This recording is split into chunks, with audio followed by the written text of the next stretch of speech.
Welcome, everyone, to the second episode of TezTalks Radio. I'm your host, William McKenzie of Tezos Commons. And today I'm joined with Brian Lee, our co-host of Tezos Commons. Brian, how are you doing today? I'm doing great. We had a crazy thunderstorm last night. You probably saw on my Instagram story. Yeah, actually, I think I did see that. Yeah, there's like a torrential rainstorm. I'm sure if you're listening on the East Coast, I was in Boston, so we just had this huge rainstorm, huge thunderstorm, probably lasted maybe an hour or so, and then completely disappeared. And today was a super nice day, so went out for a few walks today, just trying to relax a bit. So yeah, it was a great day, and I'm excited to chat about Tezos now. Yeah, it's kind of funny you mentioned that. We've actually had a lot of rain here where I'm at. It's actually, it started raining fairly heavily, I want to say yesterday too, but it was supposed to rain today, tomorrow, and the next day, and it just really hasn't done anything. So I guess it was a false call. Yeah, the world's a weird place right now. Speaking of it being such a weird place, how have you been coping amidst coronavirus?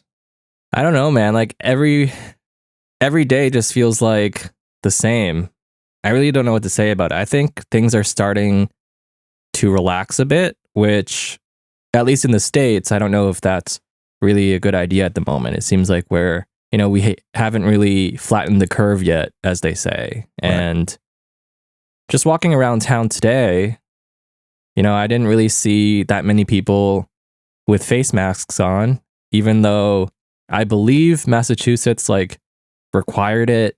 If you're going to go outside, if you're above the age of 8, you're supposed to be wearing some kind of mask on your face, whether that's a doctor's mask or one that you make at home. At least slap something on your face if you're going to go out. Yeah, I was driving around today, and you see all these high schoolers and people are just riding their bike around town. We have a pretty nice lake here, so we saw some people walking around the lake, nothing on their face, and yeah, it just seems like the news cycle is over, maybe. I don't know. People are going back to normal, even though this virus is a very real thing. Yeah, especially where I'm at, you can only have, I believe, one person per family enter a grocery store. And I actually have some family who live back in Florida, and, the governor pretty much lifted everything there. So you can go back onto the beaches now, which, in the middle of a pandemic, it's like, why would you do that? Yeah, there seems like there's a few different ways of handling it. Some states for sure are taking it more seriously than others. Yeah, no, it's pretty crazy. And speaking of crazy, we also had the Bitcoin halving recently, and even more recent than that, we saw J.K. Rowling tweet about Bitcoin. I don't think the Bitcoin halving ended up being what people thought it would be. Some people were saying it's gonna break 11,500, and it might go all the way to 15,000. There's a lot of influencers on Twitter throwing around stuff like that, so be careful. Yeah, the J.K. Rowling thing was pretty funny, and then you have all these influencers now who have changed their profile picture, changed their names. I think Crypto Bitlord did that, and then I guess who's that CEO of Coinbase? Brian Armstrong. Yeah, Brian Armstrong. He made a tweet. Yeah, he commented on a fake account. I know. Then I think CZ made one too. Yeah, I thought he made one and then he deleted it. I don't know. Yeah. He always deletes stuff. That's true. So enough about COVID-19 and Bitcoin. That's not what we're here to talk about today. This episode, we are going to do, some general news updates, as well as a deep dive into STOs, or security token offerings, which Tezos is very well known for. So I'm going to share my thoughts on STOs in a bit. But first, Will, do you want to give a brief overview of what STOs are and why Tezos is the best platform for STOs at the moment?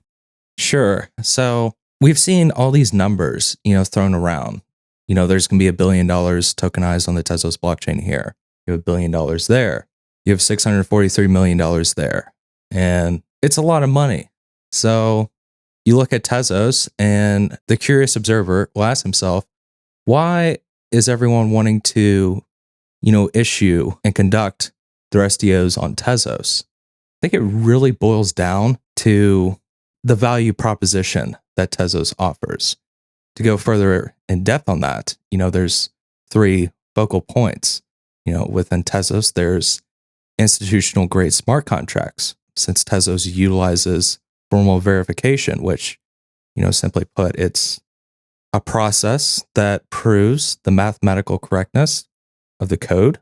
The Tezos blockchain allows for the facilitation of formally verified smart contracts, essentially prior to sending, X amount, whether it be in the case of, take elevated returns, for instance, $1 billion.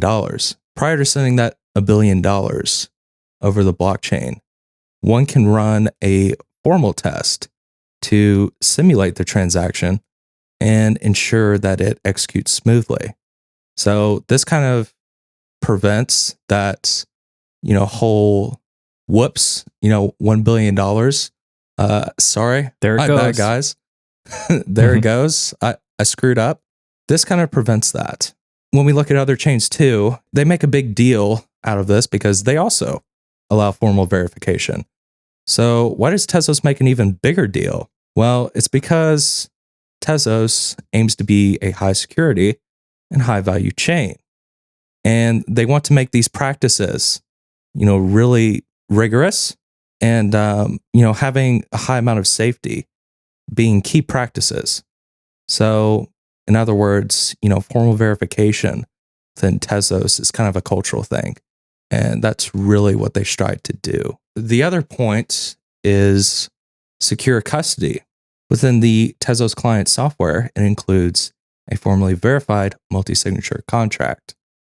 This essentially allows for cold storage, deployment, and management of smart contracts for the highest level of security.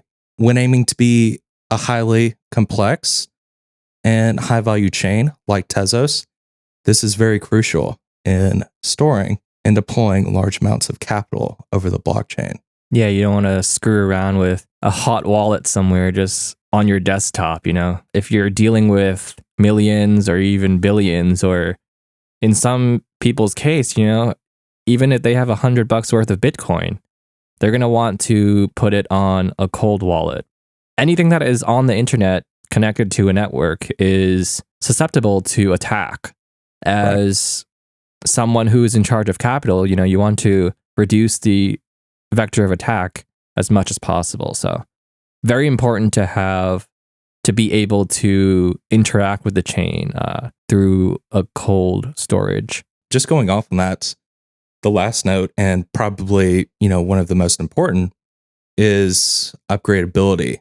Tezos features a formal mechanism by which network participants are able to upgrade the protocol through a amendment process. If you watched our previous episode, I kind of went into depth on that, and just really in general, if you've been involved within the Tezos community, you're quite aware of what that process consists of. But essentially, there's about 4 stages where a new proposal has to go through.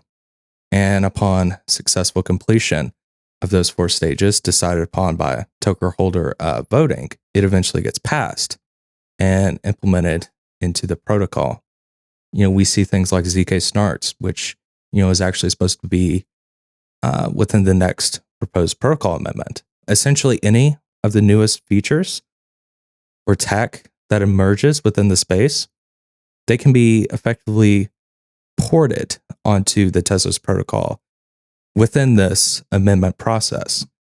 I think in the long run, this feature will really allow Tezos to last that much longer and be able to evolve and continuously adapt to changing times. Yeah, I think that's a great point on the upgradability of the blockchain, because so many chains out there, especially if you get extremely decentralized, it can be quite difficult sometimes to organize all of the operators of the nodes. It's like at this time, you have to upgrade the software. Sometimes people aren't paying attention. Sometimes people just don't care. And those kinds of human-initiated behaviors should not affect how the network runs, right? We want the network to be able to upgrade itself. Tezos's upgradability really allows you to do that. So unlike other chains, once something is decided on, the node software can actually update itself. That's something that is quite unique in this space. And I think it's something that not enough teams are thinking about, because there's quite a lot of chains out there that aren't extremely decentralized at the moment. They might have, 15, 20, 30, 50 nodes, which in the grand scheme of things, with billions of people on the planet, it's not very, very decentralized in that sense. It is decentralized, but there's different shades of decentralization. And in order to get all of those people who are operating the nodes in order to upgrade the software, it's not that difficult when you have 20 people to contact with. But if you get into a situation where the network becomes more and more decentralized in terms of geographical distribution and the numbers of people that the network represents, that's where you run into issues of coordinating people into upgrading to the latest version of the software. So I think that's very important that this chain can do that by itself, because blockchain right now is in a very fast-paced evolutionary stage. It seems like every month or two we have different changes in laws, and you also have to account for different laws around the world, especially when you're doing things like STOs. Because, for example, securities in the United States, it's overseen by the SEC. And they have constantly evolving guidelines on what's okay, what's not okay. So you really want to, if you're going to get into tokenizing stuff on blockchain, I think it would be smart to adopt a chain that can really easily upgrade itself to tailor itself to the regulations that changes over time, without having to involve hundreds or potentially thousands of people to upgrade their software. Because if there was no method to efficiently upgrade or push in new tech changes like ZK snarks, as you said, I don't think Tezos would be a good long-term solution for holding value. But since we do have this, I think that's what makes it really attractive proposition for people to do STOs. I have more thoughts on that I'll share in a little bit, but did you have any thoughts on what I just said, Will? Yeah, so actually when you brought up decentralization and other projects, one thing that really kind of makes Tezos stand out, I feel, because I've been involved within the community for quite a while. When building everything out, they really put a lot of emphasis into kind of getting all these harder things done first. It's something I think other projects really take for granted, or just don't even consider at all. But, within Tezos, there's always been a huge focus on safety, language design and architecture. I think in the long term, these things will really play off. Yeah, I completely agree. I think things like safety and things like just a really high focus on how the blockchain performs is really, really important to tackle early on as you're developing, the culture and also the operations of the blockchain. Because I think that's what really draws in the institutional players. These people with billions in capital are not going to onboard onto a chain that either has no way to mathematically prove the outputs of smart contracts, or even culturally, I feel like there's a language that you should speak, whether that's actively speaking or you present it passively in a way through how you build out your network. I think that Tezos is definitely on the right track with that. So with that said, I want to go ahead and, dive into STOs and talk about what they are and why they're important and why Tezos is so successful at this in such an early stage. So STO, as we mentioned earlier, is security token offering. It's the idea of tokenizing illiquid assets onto the blockchain in order to give it liquidity and also to democratize it. And we'll talk about what that means in a little while. But let's go over illiquid assets first. So, what is a liquid asset? Like the cash in your pocket, right? You can quickly change it for something else. You can go to the store and buy a Pepsi, though I don't recommend drinking soda because it's not healthy for you. Don't drink soda. But an example of an illiquid asset would be a skyscraper building, right? Typically, illiquid assets they have a number of barriers that make it hard for normal people to either invest in them or to trade them. And also there's some roadblocks and some inefficiencies when it comes to price discovery. By tokenizing these illiquid assets, like let's just say you had a skyscraper and you wanted to tokenize it on the blockchain, what does that mean? Well, that means you split it into shares that are essentially represented by a blockchain token. Transactions on the blockchain are immutable. You can use that property in order to safely assign value towards different parties. And those parties retain control of that value through control of a private key. This allows for something that's very much impossible or inefficient when it comes to illiquid assets. And that's fractional ownership. And I think this is really important because you can't exactly slice up a skyscraper and pass it on to 5 people because that destroys the value of the building. And I also don't know how you would do that. So by allowing for fractional ownership, I think you're really giving access to more people in order to buy in, right? So like if you wanted to buy a share of stock that's $1,000, but you don't have $1,000, you can't buy that share of stock. There are other ways to buy fractionalized stock, like the Cash App, for example.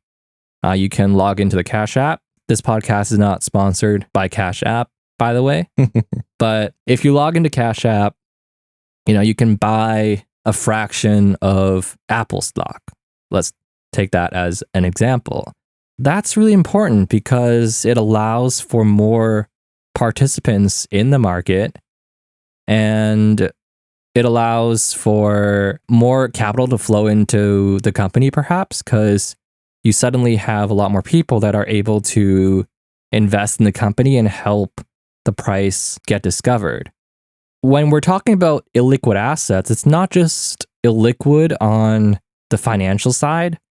It's also illiquid on the perspective of how that asset can interact with other kinds of assets. So for example, if you onboard value to a common protocol, let's say in this case, the Tezos blockchain, if you have these tokens that represent skyscrapers, stock, bonds, like whatever financial instrument, you can subject those assets to smart contracts that you can integrate with Chainlink or something.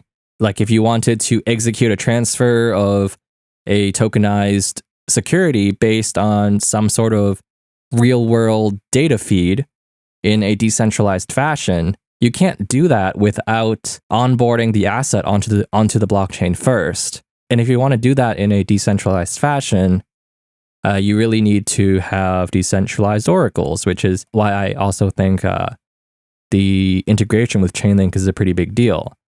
So that also allows you to do things like programmatically issue stock or something based on the conditions embedded in the logic of the smart contract. That's really something that you can't do otherwise, just because I don't think the current vehicles of value transfer really allow for something like that.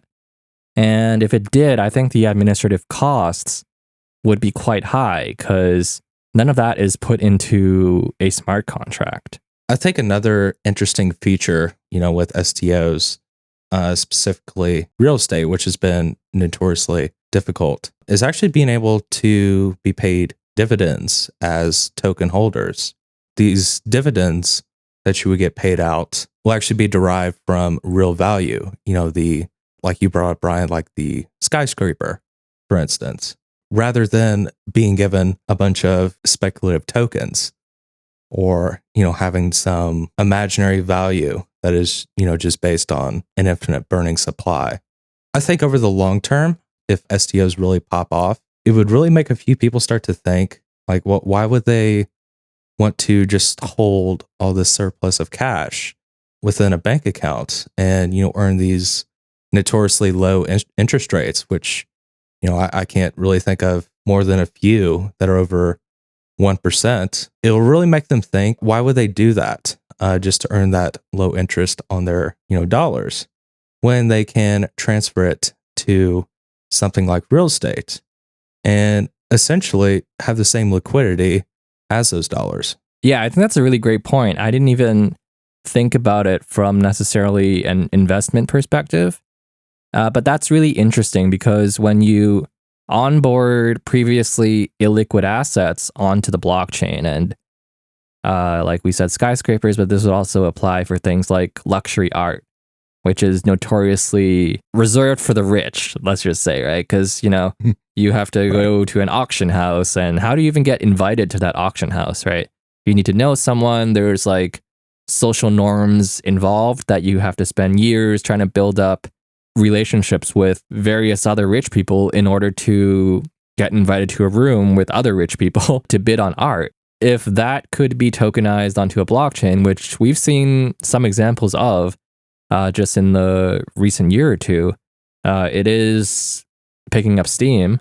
Stuff like that is really exciting for us common people because not only does it allow us to own a piece of art that we enjoy and like, but it also allows for building more complex instruments that are blockchain based that people can also invest in as well. So whether that's like making a token that exposes you to a skyscraper, luxury art, stock and bond, and you form that all into, one basket of financial instruments, stuff like that is quite cool because then you can also do like real-time percentage changes of like, oh, now the price of art has gone up or something, whatever.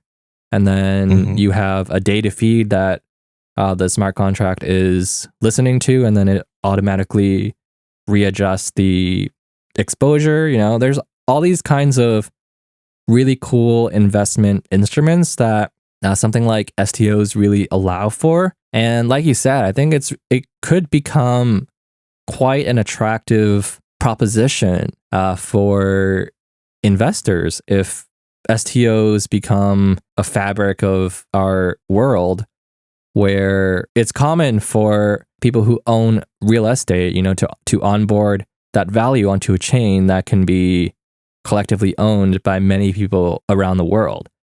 I think if that happens, and more of that is happening as we speak, it could really make for a really cool future. And I think lots of trading volume on the Tezos blockchain. And just going off on that, a lot of people seem to get the idea, which we hinted on previously in our first episode, that we see all these dollar figures, they're going to immediately transcribe to, moon, token price, fly out the roof, right?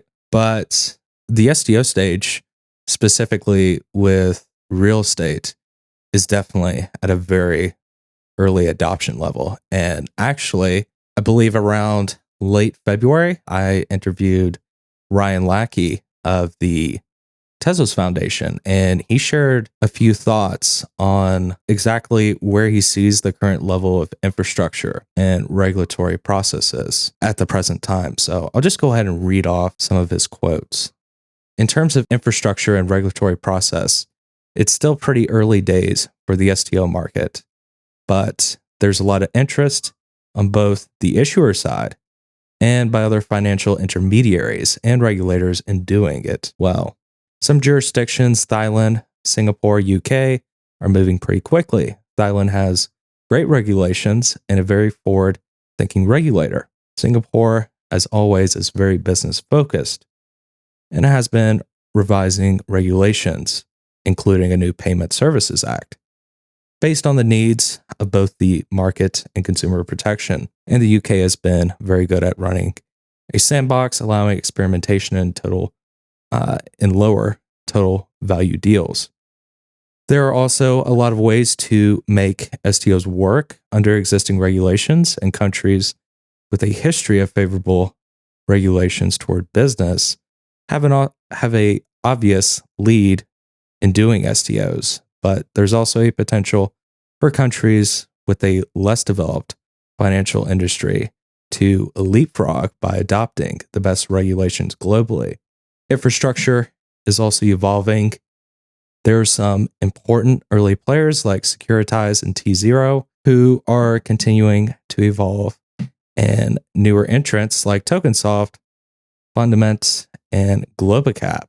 One of the trickier elements is the regulated STO exchange, and we're very excited about the imminent launch of Thailand's Elevator Returns ERX. So, in case no one was aware, Elevator Returns is actually working on an exchange for you to be able to buy and trade STOs on. I think just with Ryan's quote there, it really goes to show how Tezos is really deliberately focusing, on the securities token market. And they're trying to specialize in that and bring all these tools, like we have Fundament, for instance, who has partnered with the Tezos Foundation to build out infrastructure. And they're trying to facilitate all this and make Tezos really an easy home for security tokens. When you look down the line, as this market begins to cultivate, it will likely look towards Tezos, being as it's deliberately focused on specializing in that market. Yeah, it's very important to find your niche in the space. So, for example, now I would say in 2020, when you're talking about store of value, the first thing that comes to mind is Bitcoin. Second thing, if you're talking about smart contract execution or the buzzword, decentralized computer, the first thing that comes to mind is going to be Ethereum. And when you're talking about like coin, the first thing that comes to mind is not Substratum or Substratum, right? But they're so that it's not even anymore. Right. I think that by focusing on the STO niche, it's really great for Tezos because it's obviously a good use case for the blockchain. And if you're so focused on it, like first mover advantage is a thing in blockchain. Like there's a reason why when people think store of value, Bitcoin comes to mind first. So if Tezos becomes the dominant player in the STO space, it would totally make sense in the future when this is more widely adopted. I think one of the biggest bottlenecks now, or I guess two of them, would be not only the regulation side, which will take time in order to develop, it's also the infrastructure side. Like if people wanted to onboard trillions of dollars of value onto a blockchain right now, I'm not convinced that would be possible at the moment. We're just not built out for that kind of scale at the moment. So by investing so much time, energy, and capital into a very specific sector, which Tezos is doing very well with STOs, I think that will definitely bring value to the chain in the long term. And I'm not talking about speculative value, because I think people get confused about that sometimes. Like they see this company is going to tokenize 5 billion worth of skyscrapers onto the Tezos blockchain. That doesn't mean the market cap of Tezos is going to suddenly increase by 5 billion. That's not what this is. But I think the consequence of the collective value of Tezos being the go-to platform for this kind of thing is going to push the value up of the Tezos token more than people might expect. I think when your platform becomes the monopoly or the first choice for other people to lock up things that are valuable, you bet that your platform should be more valuable than all of the things that people are locking up on your platform. Yeah, I think that we've covered enough about STOs for now. If you guys have any questions, be sure to share them with us and we'll discuss them in a future episode because it's obviously a huge topic. I don't think we covered every single detail, but hopefully that was a good overview for you listeners out there. Yeah, absolutely. If anyone has any more questions, definitely feel free to leave a comment. But I think we can go ahead and move it on to our next topic, and that's the Tezos Academy. Brian, would you like to discuss the release of the public beta of Tezos Academy from Octo Technology? Sure. I actually got to play around with this earlier this week. I think it's pretty cool. So it's pretty neat. I played around with it too. One of the biggest barriers of entry when it comes to programming smart contracts is there's just so much to learn. And it's a different way of thinking compared to developing traditional apps for your iPhone or for the web. You really have to think in a way that, like, first of all, you better have a use case for like why this program needs to be decentralized and run across a bunch of nodes rather than just, an app on your iPhone. So that's like the first thing that you have to think about. And after that, the term smart contract, I think, puts a lot of people off, especially if you're a beginner. You might have so many questions like, why is it a contract? And what makes it smart? So I think it's very important to create pathways and tools for people of all ages as well as how skilled they are. It's important to cater to everyone because I really think that in the future, coding will be a way of life. I think kids are going to start how to learn to code maybe in elementary school.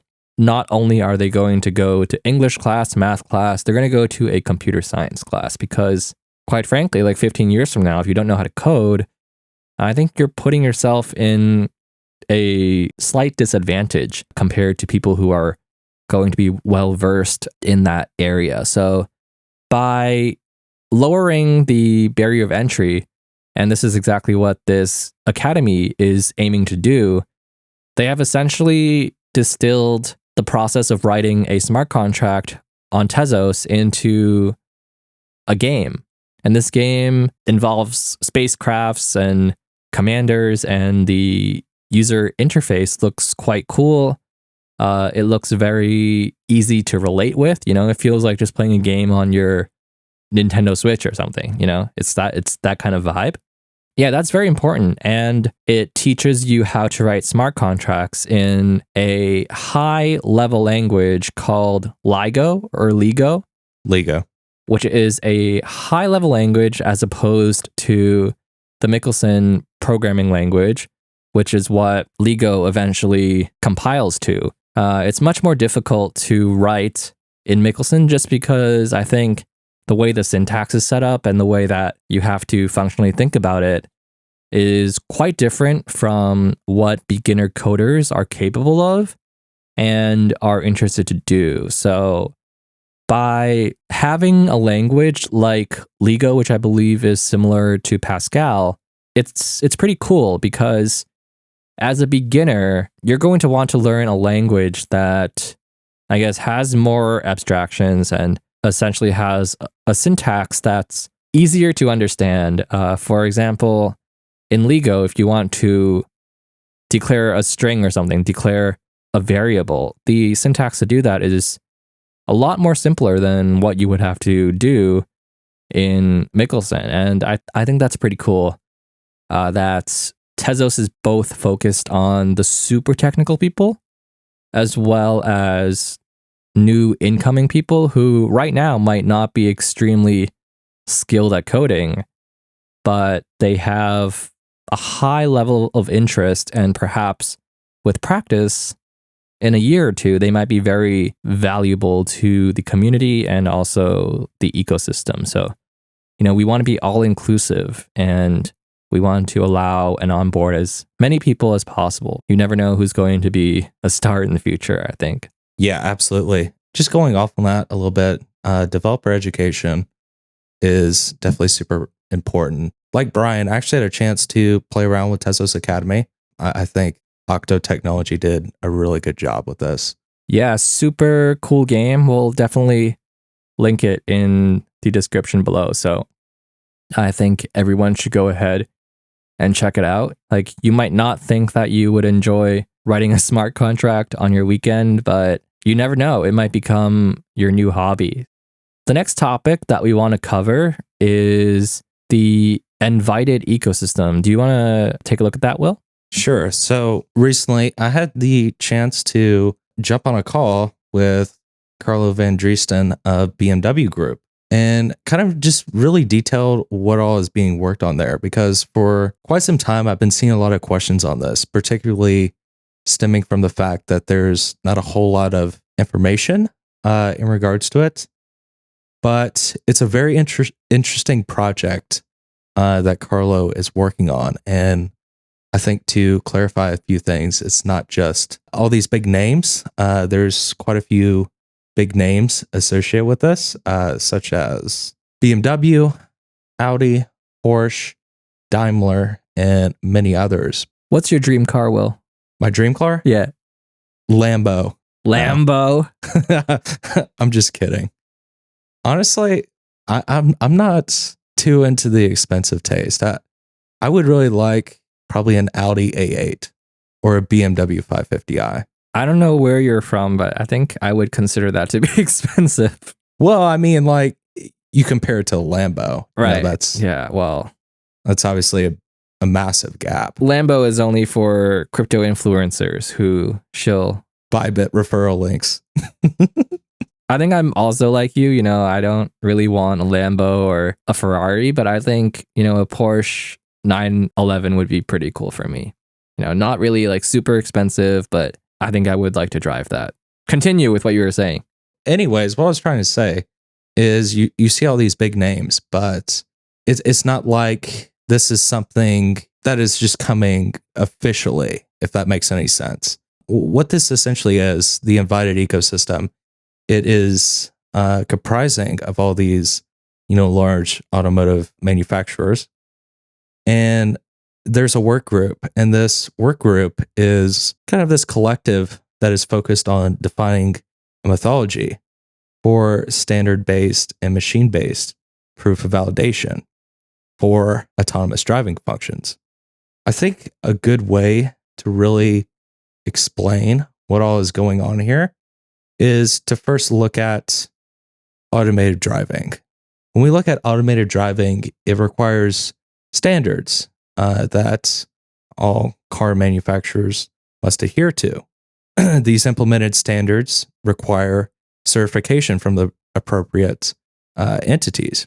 The certification requires verification by appropriate entities as well, such as regulators, inspectors, etc.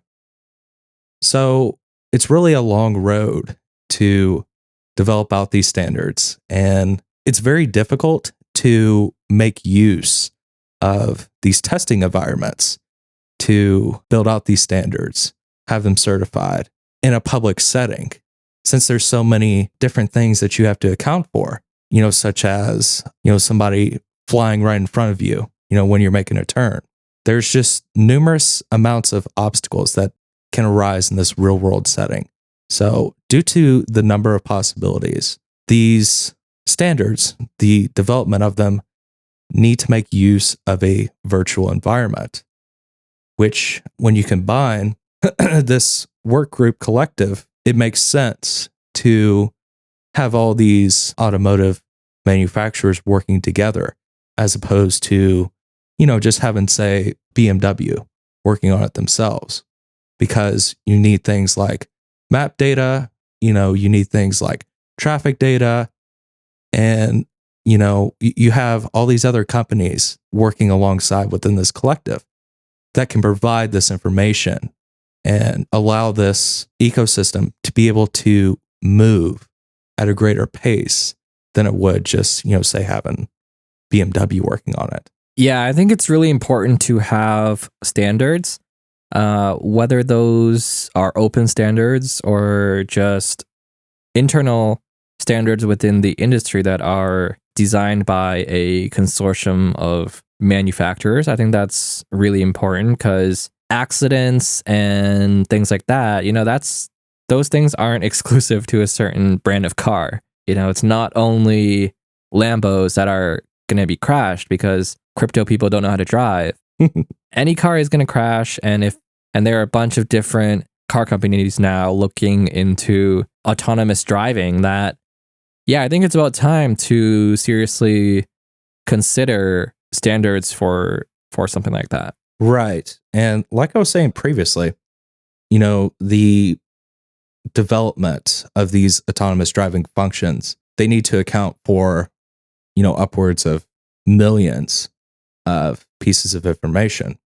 Really what we're seeing within here, test designs, results of each manufacturer's test, additions that they may add within this collective to the virtual environments they create, they can all really benefit from a distributed real-time database. And also, in short, blockchain. I saw a lot of confusion around that. Like, here's BMW, here's Audi, here's Porsche. We're throwing Tezos on there. Well, what's this have to use with blockchain? Is it just hype? No, there's actually a very incredibly large use case for blockchain technology here. Yeah, I would encourage anyone who hasn't read it already to go ahead and read your post. I think it's provides some really good insight from Carlo, who's someone who's embedded in the industry. So I think that about wraps it up for this episode. Did you want to say anything else, Will, before we close it out? I have a few closing thoughts. Firstly, I would just like to thank everyone who showed all the positive feedback and reception on our first episode. Yeah, definitely thank you to the Tezos community, and thank you to Tezos Commons for giving us this platform to do this podcast. So if you're listening to this, be sure to go ahead and subscribe, whether you're on YouTube, whether you're on Apple Podcasts. Hit the subscribe button so you don't miss any future episodes. And thank you for listening to TezTalks Radio.